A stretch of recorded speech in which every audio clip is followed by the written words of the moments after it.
Halo, salam akademia. Welcome back to my channel, Christian Wigadendi. Pada hari ini kita akan sama-sama belajar mengenai performance management atau manajemen kinerja.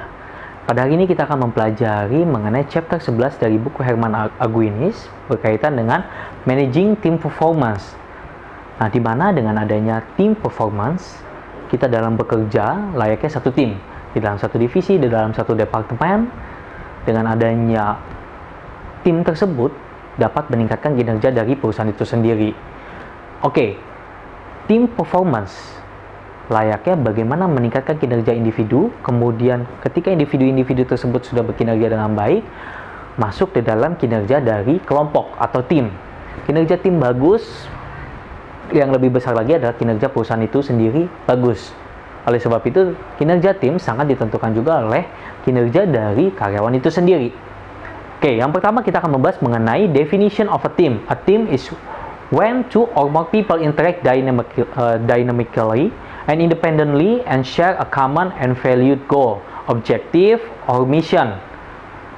Kemudian, performance management and teams. An organization that includes any type of team should manage the performance of both individual, employees, and teams. Specifically, performance management system should target individual performance, individual contribution to the performance of his or her team, the performance of teams as a whole. Kemudian selanjutnya kita berbicara mengenai general principles of performance management relating to teams. Design and implement the best possible system, a system that has strategic congruence and is thorough, practical, meaningful, reliable, acceptable, ethical. Consider the possible dangers of a poorly implemented system, including the use of false or misleading information, wasting time and money, damaging relationship. Nah, itu adalah salah satu bentuk tim. Ya, kita mendefinisikan tim adalah dua, kemudian lebih dari dua karyawan bersatu untuk membantu satu tim. Contoh paling gampang tadi sudah saya sebutkan di dalam satu divisi, kemudian ada misalkan ada satu proyek tertentu mengambil dari beberapa divisi untuk membentuk satu tim proyek. Nah, di dalam tim ini kita harus mempunyai satu visi misi yang sama untuk mencapai tujuan dari tim tersebut akan dibawa kemana, objektif, tujuan, purpose, goalnya akan dibawa kemana. Ini ada yang harus satu kesatuan dan harus diresapi oleh tim yang ada di bawahnya. Dan untuk menetapkan target bagi tim tersebut itu harus informasinya secara jelas terdefinisi dengan baik. Jangan ada misleading information. Jangan ada ambiguitas. Harus terdeclare dengan baik. Visi misinya, kemudian tugasnya, kemudian goal-nya itu harus terdefinisi secara jelas sehingga dapat menciptakan satu kesinambungan untuk mencapai tujuan yang bersama. Oke, selanjutnya kita berbicara mengenai necessary condition for team performance management to result in improved team performance. Don't limit team process with other tasks, organizational requirements. Provide good teams design and organizational support. Give feedback only on process that the team members can control. Nah, ini adalah bentuk-bentuk kondisi yang dibutuhkan. Jangan membatasi dan limit. Kemudian tetapkan feedback. Ketika misalkan tim itu bekerja, kemudian diharuskan juga ada feedback sehingga para organisasi, para anggota dari tim tersebut mengetahui, oh saya kurangnya di mana, oh saya sudah sampai sejauh mana untuk mencapai goal tersebut. Oke, selanjutnya kita berbicara mengenai types of teams. Teams can be classified based on the complexity of the task, from routine well-defined tasks where the outcomes are easily assessed after the tasks have been completed. Ya, tipe-tipe dari tim tersebut ada work and service team, project team, network teams. Ya, work or service team, these intact teams are engaged in routine tasks and include people who have worked together for some time, for each other well, and share a similar set of skills. Kemudian project teams, these teams are assembled for specific purpose and are expected to disband as soon as their specific tasks have been completed. Kemudian network teams, members are not constrained by the time or space, are not limited by organizational boundaries. Network team usually include temporary or full-time workers. Nah, di mana adanya tipe-tipe dari tim tersebut, mulai dari tipe-tipe bekerja secara rutin, job desk yang dikerjakan secara rutin, kemudian adanya adanya suatu project khusus. Dan terakhir adalah network yang tidak dipisahkan oleh batas ruang dan waktu. Yang bisa kita fasilitasi misalkan dari email, video conference, dan lain sebagainya. Oke, selanjutnya kita berbicara mengenai performance management approach by type of teams. Nah, tipe-tipe dari tim ini bagaimana approach atau pendekatannya. Kalau work and service team, itu peer ratings, project team, ongoing measurements. Dan terakhir adalah network team, development of competencies. Oke, itu adalah bentuk-bentuk secara approach atau pendekatan dari 3 teams yang tadi sudah dispesifikasi secara jelas di dalam buku Herman Aguinis. Selanjutnya adalah purpose of team performance management. The purpose of the team performance management system is the same as the purpose of individual performance management system. Strategic, administrative, informational, developmental, organizational, maintenance, and documentational. Nah, purpose dari performance management team itu sama seperti bagaimana kita menilai kinerja dari individual tersebut. Ketika para individual tersebut sudah berkinerja dengan baik, maka akan membantu secara tim tersebut dapat berkinerja dengan baik. Dan tujuan utamanya adalah secara perusahaan, secara whole, perusahaan tersebut dapat berkinerja dengan baik. Selanjutnya kita berbicara mengenai challenge of team performance management.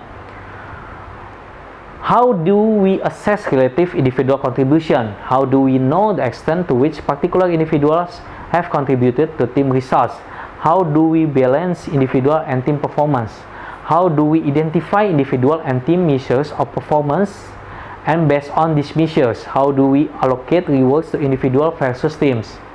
Ya, itu adalah bentuk-bentuk challenge bagaimana menilai secara tim bila kita compare secara individual. Salah satu contohnya misalkan challenge-nya adalah ketika dalam satu tim mungkin ada karyawan satu yang berkinerja dengan baik, rajin, kemudian ada satu tim yang malas-malesan. Nah, apakah reward itu disampaikan secara tim keseluruhan? Apakah reward tersebut diberikan secara individu walaupun dia ada dalam satu kesatuan tim tersebut? Selanjutnya kita berbicara mengenai basic principle for designing a performance management system that includes team performance. Nah, ada 6. Make sure your team is really a team. Make the investment. Define measurement goals clearly. Use a multi-method approach to measurement. Focus on process as well as outcomes. Measure long-term change. Nah, secara overview, di sini ada prerequisites, performance planning, performance execution, performance assessment, performance review, performance renewal, and recontracting. Ya, di video saya sebelumnya berkenaan mengenai performance management secara individual memang sudah disebutkan dan sudah saya jelaskan. Nah, secara tim ini sama, tetapi ini lebih dalam kesatuan tim, lebih menyeluruh. Ya, kemudian saya akan menjelaskan satu persatu mengenai yang pertama adalah prerequisites atau prasyarat.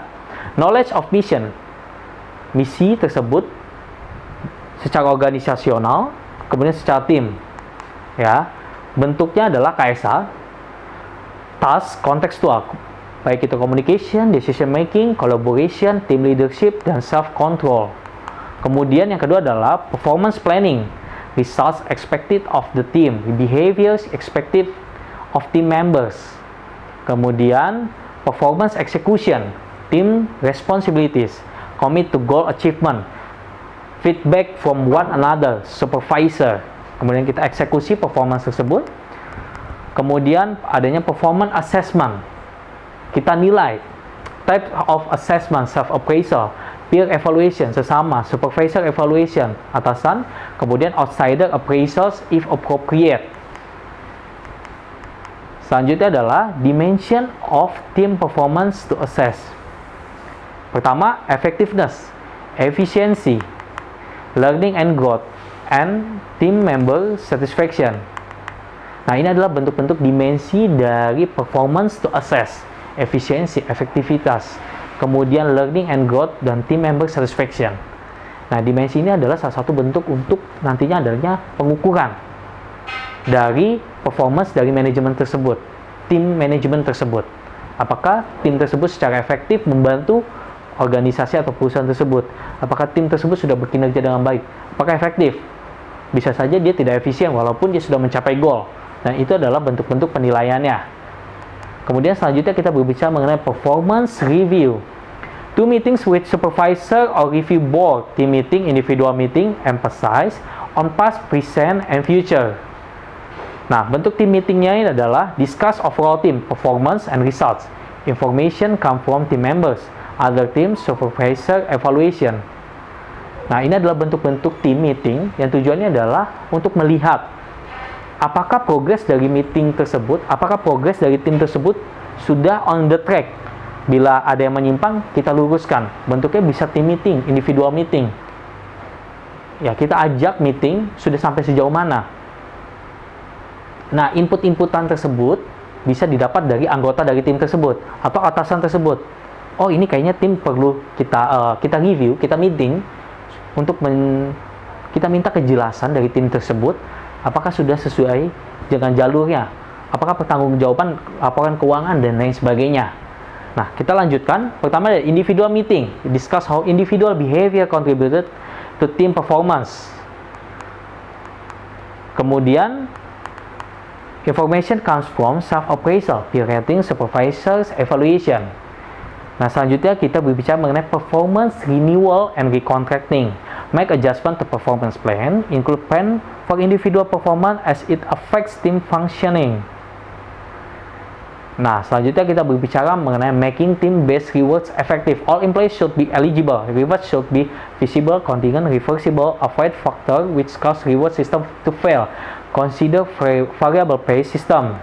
Nah, dengan adanya rewards di dalam meningkatkan motivasi dari para kinerja tersebut, itu adalah salah satu bentuk dari meningkatkan effort daripada karyawan tersebut, daripada anggota tim tersebut, sehingga bentuk-bentuk reward itu harus terdeklar dengan baik.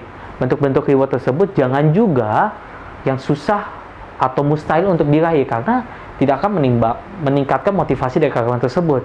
Kita lihat misalkan rewardnya susah untuk diraih atau impossible untuk diraih, bukan memotivasi dari kawan tersebut, justru malah mendemotivasi dari kawan tersebut. Dan ini harus kita berikan setting dari reward tersebut yang bisa kira-kira bisa dicapai daripada tim tersebut dan terinformasi secara jelas. Oke, mungkin itu saja yang bisa saya sampaikan pada pertemuan kita pada hari ini. Semoga informasi serta ilmu yang bisa saya berikan kepada Bapak Ibu serta teman-teman semuanya dapat berguna bagi pekerjaan Bapak Ibu serta teman-teman semuanya. Terima kasih dan salam akademia.